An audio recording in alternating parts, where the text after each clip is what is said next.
You ask Tiger to solve. This deals with linear equations with one unknown. The final result is w equals -7/8. Let's solve it step by step. Group all constants on the right side of the equation. Subtract 1/8 from both sides. Combine the fractions. Combine the numerators.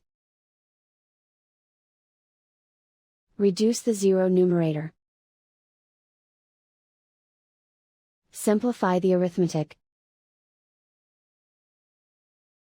Find the lowest common denominator.